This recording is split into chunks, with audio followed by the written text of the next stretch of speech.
今天要讲的这位来自未来的科学家呢，他有一个很大的特点，是他的慈悲。他说只要有人以特定的方式伤害到身边的人呢，他就会有一种同样被伤害的感觉，他称之为宇宙疼痛。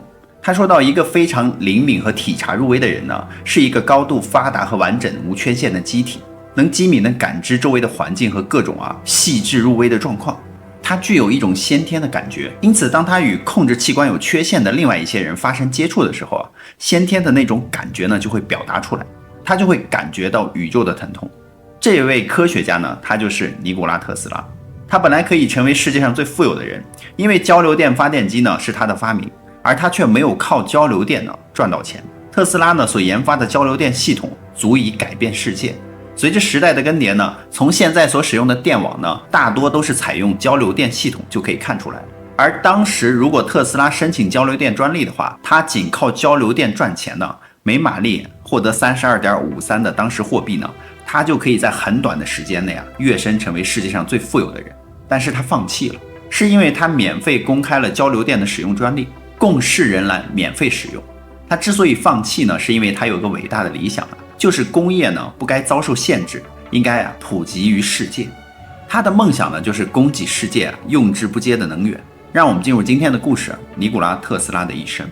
以下的故事呢非常玄幻大家理性观看。 Hello， 大家好，我是宇哥。Hello， 大家好，小唐。虽然特斯拉一生致力于不断的研究，并获取了约1000项专利的发明，但他一生的研究呢不是为这一己之利，因为他明白呢，为了自己而伤害他人其实就是伤害自己；造福他人呢，就是利益自己。可惜呢，与他同时代的企业家却利用了这位天才科学家的爱心和才华，而骗取了他的研究成果和荣誉，因他的发明而腰缠万贯。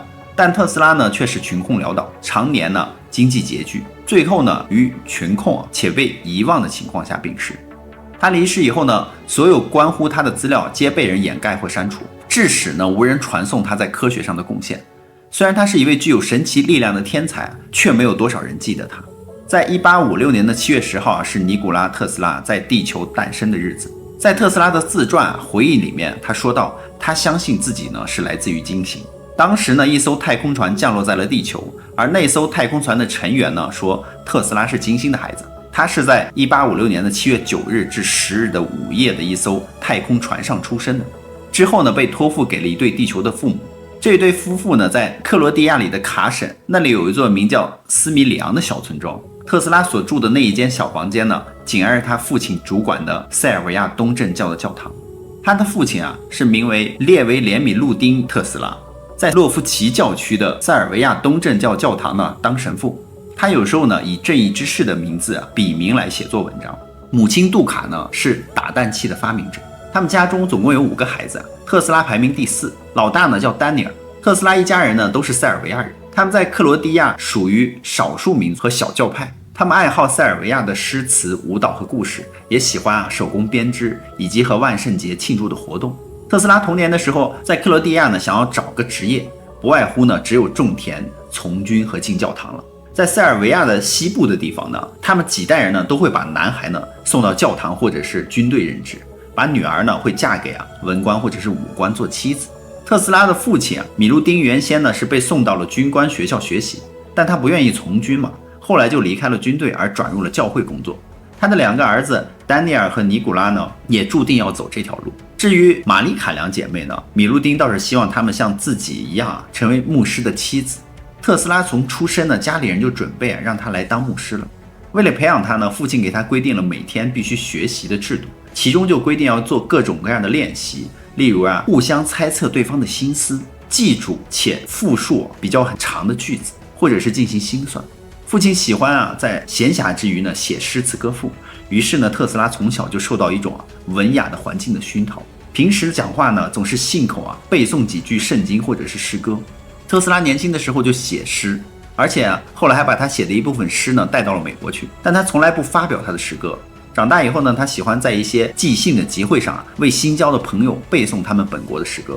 关于母亲呢，特斯拉说他的母亲身上有一种过目不忘的记忆能力和创造的天才。他说，我相信如果不是无法接近近代的生活提供种种机会的话，他一定能够做出了不起的事情。他的母亲发明制造了各式各样的工具和装置，甚至自己培育种子，栽种植物，然后自己呢提取纤维。他整天忙个不停，一家人的穿着以及家庭的各种陈设品、服饰都是出自于他的手。南斯拉夫妇女呢过着含辛茹苦的生活，他们不但从事艰苦的农活呢，还要养育孩子、料理家务和照顾呢一家老小。他感到十分的惋惜，母亲所在的国度和时代呢，妇女的能力无法充分的发挥。外婆一家总共有7个子女，她是长女，因此呢，在外婆双目失明以后呢，就被挑起了家庭的重任。所以她的母亲没有进过学校，可是尽管如此呢，她有惊人的记忆能力，能一字不漏的背诵一部又一部塞尔维亚以及欧洲的古诗歌。特斯拉既有天赋的才能又有受惠于家庭教育精神的修炼，这也是造就了他往后总能够在自省之中不迷失自我。在大多数人的心思专注于外在的世界以及外部世界作为价值追求取向的时候呢，他永远不会忘记听取自己内心的声音。特斯拉在景色秀丽的斯米里昂度过了他的幼年，他的家里呢却洋溢着一派田园牧歌的气氛。只是呢，他害了几场重病而险些丧命。特斯拉后来凭着经久不衰的清晰的记忆呢，他就说他有3次病得连医生都认为他难以治愈都放弃了，有好多次差点被淹死，还有一次几乎掉进了热锅里活活烫死，有一次险些被烧死。就像他成年之后进行高压电的研究没有受到严重的伤害一样，他总是能够平平安安的度过种种的灾难人祸。而特斯拉在很小的时候呢，就开始进行了发明。5岁那一年呢，他就自己造了一台小水车。当时特斯拉一家呢搬到了附近的哥斯皮切市，他在那里第一次就看到了一批机械模型，其中就包括水轮机。他把其中许多种的机械都仿造了出来，而且兴高采烈地把这些机械开动起来。他读到了一篇描写尼亚加拉大瀑布的报道呢，就被深深地吸引了。在他的脑海里呢，就诞生了一台奔腾直下的水流而推动的巨大水轮。他10岁进入中学呢，这家中学是新成立的，教学设施比较完善，设有一个设备良好的物理系，老师呢就经常示范实验，令特斯拉呢深受吸引。他在中学里充分的就显示出了光辉的数学才华，他有相当出色的快速计算能力。每当老师在黑板上抄习题时等老师写完呢，他也悄悄的把问题就答完了。刚开始老师就怀疑他作弊嘛，但是后来呢也就明白了他具有进行想象和保持影像的非凡才能。但是数学老师却无法给他好的成绩，因为他对规定的徒手绘画的课程呢格外的反感。特斯拉的语文成绩比较优异，他学英语、法语、德语、意大利语，也学斯拉夫方言。当时他就起了一个念头那就是利用持续不断的空气压力和真空呢来造成持续的运动。他就把全部心血呢都倾注到这个发明上。在中学的第2年呢，他利用稳定的气压制造永续不停的运动，让他对真空的无穷威力印象深刻。这时候特斯拉已经拥有了开发取之不竭用之不完能力的梦想。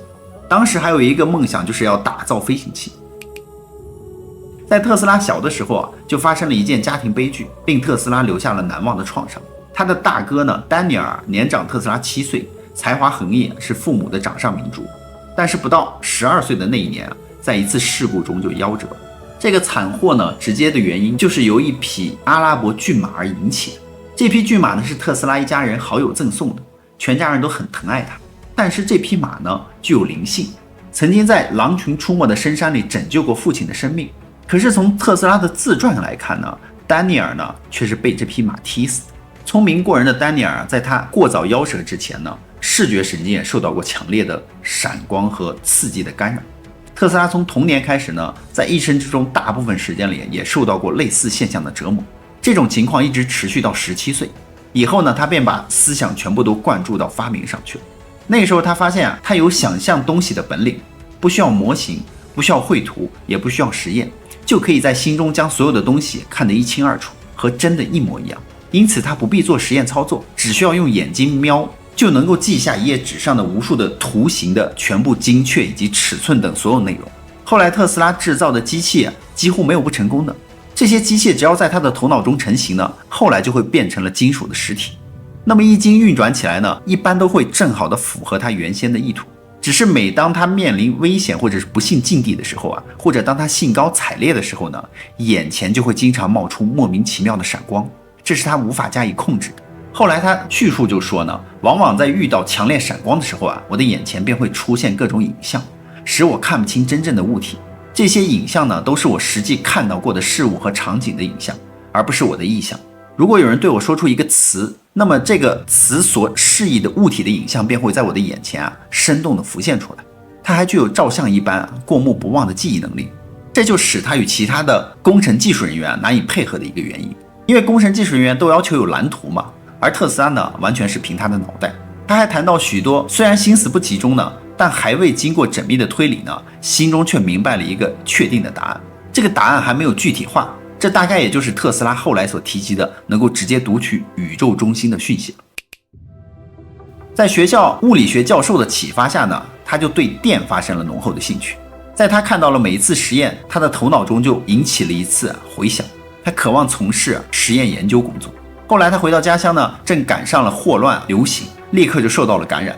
他最后在病床上躺了9个月，几乎不能动弹。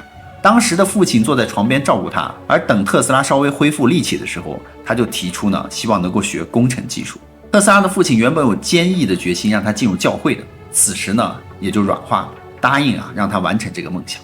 特斯拉在早年时期呢，就发现直流电有很大的缺陷，若想要克服这个缺陷，就必须使用方向发生变化的交流电，而电流的方向会反复的改变。现在我们使用的电能呢，其实就是交流电。而特斯拉的想法呢，是在一个磁铁中放一个线圈，当这个线圈绕着这个轴转动的时候在转动的过程中呢，线圈上就会产生交流电。但是他的这个想法最开始并没有实现，于是特斯拉就漂洋过海到美国，希望实现自己交流电的梦想。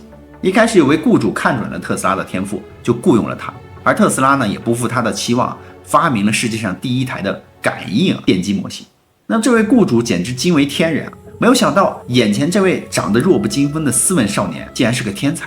所以在1886年呢，特斯拉的雇主就写了封信呢，把他推荐给了爱迪生，介绍他去纽约的爱迪生公司工作。信中他就说到，我知道有2个伟大的人，一个是你，另一个呢就是这个年轻人了。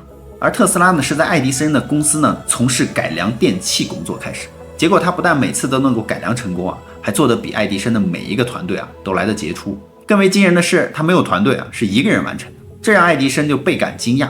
于是这个爱迪生就对特斯拉说如果帮他改良直流电发电机成功的话，奖励他5万美元，那相当于现在的100万美元。于是特斯拉呢，经过数月的努力成功完成了交付的任务。在1884年的春天呢，发电站投入使用。可是谈到特斯拉的报酬问题的时候呢，爱迪生却拒绝支付这笔奖金，并表示当时他只是开玩笑的。而且爱迪生还给他了一个嘲讽说特斯拉先生，我想你并不懂得美国式的幽默。因此特斯拉呢就愤而离职。特斯拉离职之后遇到了生命中的伯乐呢，是西屋电器的创办人乔治·威斯汀豪斯，而受其重用。